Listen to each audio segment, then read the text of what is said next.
Churbs, in 1994, a local farmer in southeast Turkey ran his plow along the top of a hill, which was long called Göbekli Tepe. The name translates to something like Potbelly Hill. The plow scraped over what was later discovered to be an enormous underground T-shaped pillar. Archaeologists were called in, one of whom was Klaus Schmidt. When Schmidt went to investigate the mysterious pillar, he knew immediately that he had two choices in front of him. He could either leave, tell no one what he saw, and forget about it. Or he could spend the rest of his life studying this specific hill. He walked back into town, bought a house, and spent the rest of his life there, dying in 2014. So what was so remarkable about that pillar? What he saw, and what he decided not to ignore, is the most perplexing archaeological site on the planet.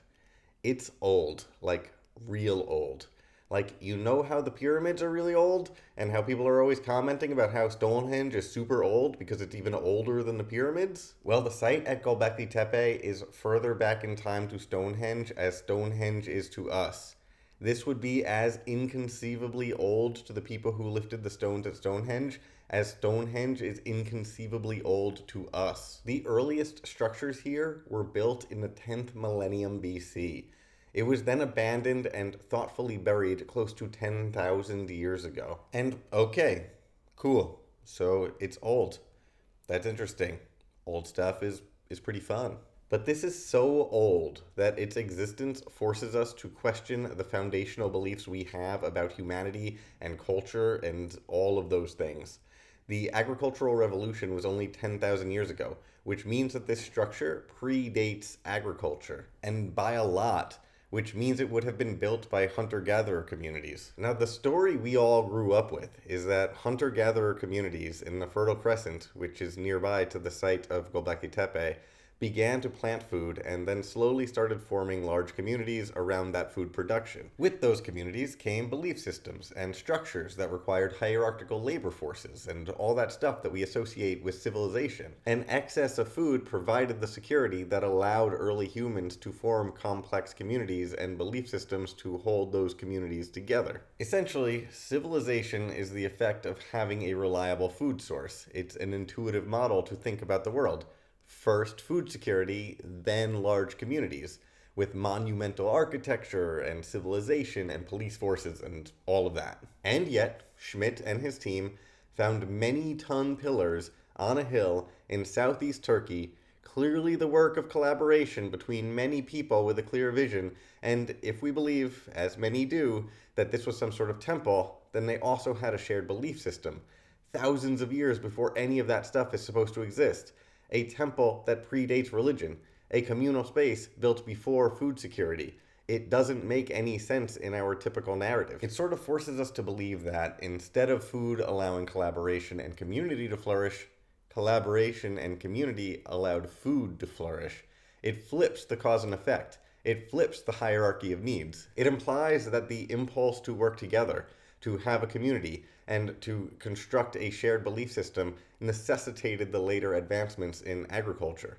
First came community, and the maintenance of that community required food security. Is that not a beautiful way to think about the origins of culture? I love it, and I was moved by the experience of visiting the site. There are so many unknowns here that your mind just wanders into the contemplation of, well, everything. The contemplation of history, the stories we tell about ourselves and our past, the definition of humanity. We like to think about our lizard brains as craving food, sex, and the avoidance of pain, or whatever. But this site also speaks to our lizard brain craving community and friendship, and the creation of shared spaces. But again, this is old. It's real old. And so I have to temper this impulse to fully commit to this pretty view of humanity's hierarchy of needs. Of course, I want to be like, see, art is important, more important than food even. But let me chill for a second and say, here's what we actually know to be true about the site at Göbekli Tepe. There are 3 layers of construction here. The earliest layer was constructed in the 10th millennium BC. We know that this predates written language, pottery, metallurgy, and as I've said, agriculture. It also predates the invention of the wheel. We know that there isn't, and that there wasn't, any water source nearby. We have never found any evidence of residential life in this area, not even today.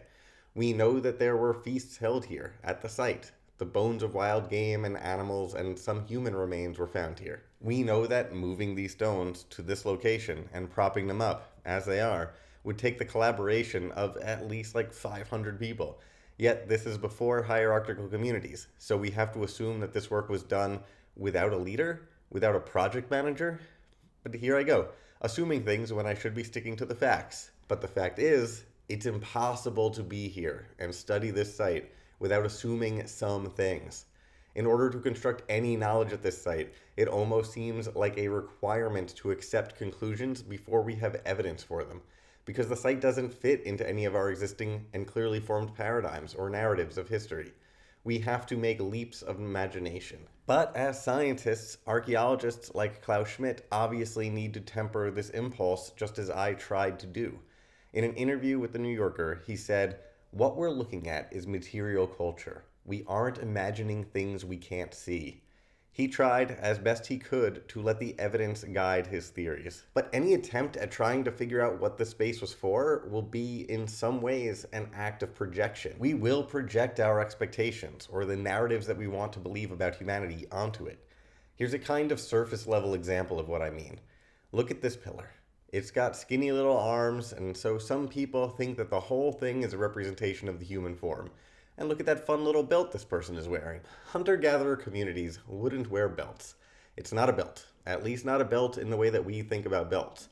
I don't know what it is, but we can say with confidence that it is not holding up pants. And it's not holding tools or anything. So it's not a belt. And yet, I cannot help but see a belt.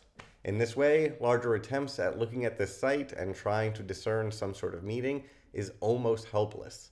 We're going to see some projection of ourselves, some connection between this early culture and our own, even if it isn't there. When we imagine the feasts held here, we imagine feasts as we would have them. So we need to stop imagining things. But, as the archaeologist Jens Nostraf said, without any imagination, this is a pile of rubbish. When we let ourselves use our imagination in this place, it's awesome. Without imagination, it's a pile of stones. And that is as true for us as it was for the people who originally constructed it as a place of communal gathering. They gave the space a significance that a fully rational person wouldn't be able to find. They injected it with meaning. They formed an imagined community, and that imagined community allowed them to construct something extraordinary. We want to think of ourselves as fully rational. We want to believe that we can study this site objectively, look at the facts, and build a reasoned narrative. We also apparently wanted to believe that we needed food before friendship because that makes sense. Physical health and then social health. But that might not be true. And Göbekli Tepe stands, as it has stood for 11,000 or so years, as a monument to our imagination and our imagined communities. If you like this video and want to see more like it, please consider subscribing. I put out a new video about the middle of every month. Thank you for watching.